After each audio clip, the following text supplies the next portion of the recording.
बीती रात न्यूज नशा के editor in chief Vinita Yadav के पास एक महत्वपूर्ण कॉल आया। कॉल हिमाचल प्रदेश से था। दूसरी तरफ आवाज थी सुरेंद्र सिंह राणा की, जो राष्ट्रीय स्वयंसेवक संघ और भारतीय जनता पार्टी से जुड़े एक वरिष्ठ नेता हैं। उनकी आवाज में गुस्सा और दर्द दोनों झलक रहा था। विनीता जी, अगर संजय जोशी को बीजेपी का राष्ट्रीय अध्यक्ष नहीं बनाया गया तो हजारों कार्यकर्ता इस्तीफा देने के लिए तैयार हैं। मैं खुद भी अब इस अन्याय को नहीं झेल सकता। मोदी जी और अमित शाह ने पार्टी को अपने निजी एजेंडे तक सीमित कर दिया है। ये एक साधारण कार्यकर्ता का आक्रोश नहीं था, ये उस बगावत की चिंगारी थी जो अब पूरे देश में संघ और बीजेपी के कार्यकर्ताओं के बीच तेजी से फैल रही थी। सुरेंद्र सिंह राणा ने इस दौरान अपने इस्तीफा पत्र भी न्यूज नशा को भेज दिया।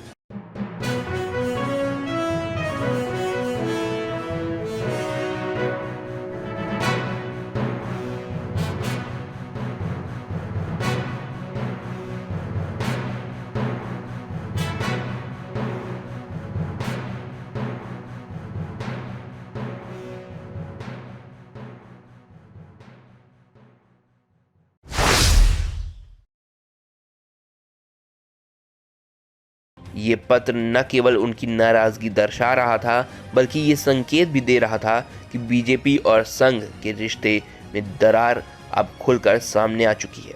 संघ परिवार के भीतर नरेंद्र मोदी और संजय जोशी को लेकर हमेशा से मतभेद रहे हैं। संजय जोशी एक समर्पित प्रचारक रहे हैं, जिनका जीवन सादगी और अनुशासन का उदाहरण है।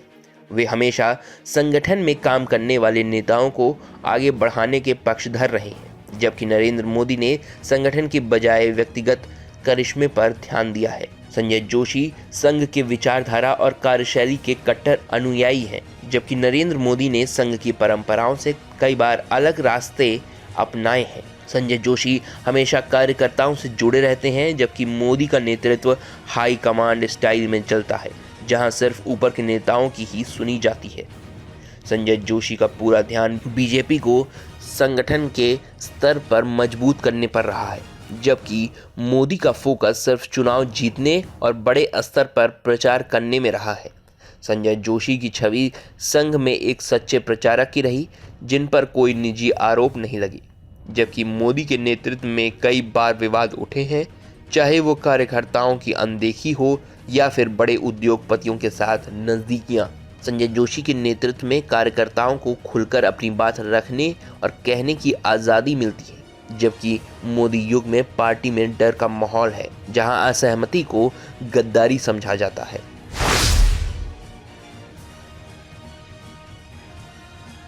बीजेपी और संघ के रिश्ते में इस समय तनातनी चल रही है। संघ का एक बड़ा धड़ा नरेंद्र मोदी और अमित शाह की कार्यशैली से खुश नहीं है। यही कारण है कि बीजेपी अध्यक्ष के नाम की घोषणा में देरी हो रही है। संघ इस बार किसी ऐसे व्यक्ति को अध्यक्ष बनवाना चाहता है जो उनकी विचारधारा और संगठनात्मक मूल्यों के करीब हो। संघ का मानना है कि संजय जोशी को अध्यक्ष बनाने से कार्यकर्ताओं का उत्साह बढ़ेगा और बीजेपी को उसका मूल स्वरूप वापस मिलेगा। संघ में ये भी चर्चा है कि अगर संजय जोशी को दरकिनार किया गया तो ये बीजेपी और संघ के बीच एक बड़े टकराव की शुरुआत हो सकती है।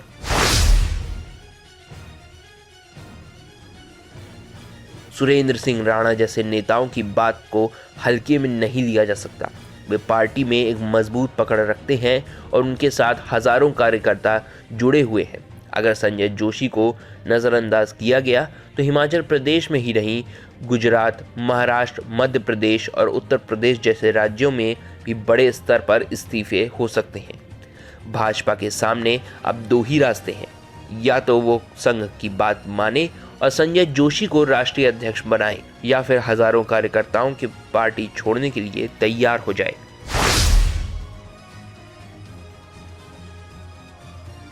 बीजेपी को अगर अपना मूल संगठनात्मक ढांचा बचाना है तो संजय जोशी जैसे नेता की वापसी जरूरी है। संघ के कार्यकर्ता और बीजेपी के जमीनी नेता संजय जोशी को ही पार्टी का असली संरक्षक मानते हैं लोग। अगर बीजेपी ने संघ की इस भावना को नज़रअंदाज किया तो आने वाले चुनावों में इसका सीधा असर देखने को मिलेगा। क्या बीजेपी अपने असली कार्यकर्ताओं को खोने के लिए तैयार है या फिर संजय जोशी की वापसी से एक नया अध्याय लिखा जाएगा?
और आप हमसे जुड़े रहने के लिए सब्सक्राइब करें YouTube पर, फॉलो करें ट्विटर पर और लाइक करें Facebook पर। और ज्यादा जानकारी के लिए आपको टाइप करना होगा सिर्फ न्यूज़ नशा।